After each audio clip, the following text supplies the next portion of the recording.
Moving on with RER next. So, rough endoplasmic reticulum. The surface is studded with ribosomes, giving it a rough appearance. And because above we have learned that cisternae is the part of ER which makes the ribosomes attached to it, so it mainly consists of cisternae. The membrane of the RER forms large double membrane sheets which is located near and continuous with the outer layer of the nuclear envelope. Means the sheets, double membrane sheets are located near and it is in continuation with the outer layer of nuclear envelope. RER is very important in synthesis and packaging of proteins, and we will now see which proteins it synthesizes. So the first one is Russell's bodies of plasma, Nissel's granules of nerve cell.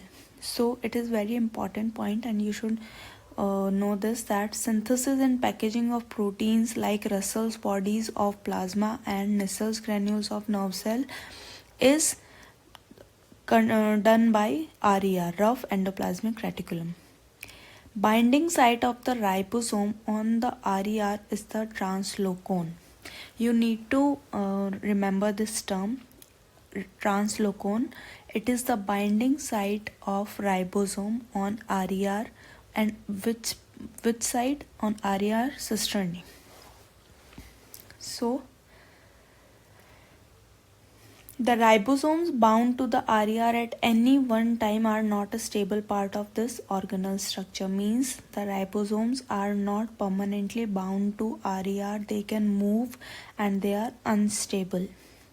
Because ribosomes are constantly being bound and released from the membranes, right? Because ribosomes are either getting translated into proteins or are released from the membrane.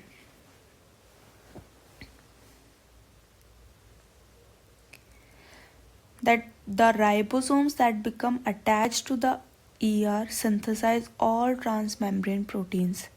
So you need to remember that most secreted proteins that are stored in the Golgi apparatus, lysosomes and endosomes. So the proteins which are getting most secreted are either stored in Golgi apparatus or lysosomes or endosomes.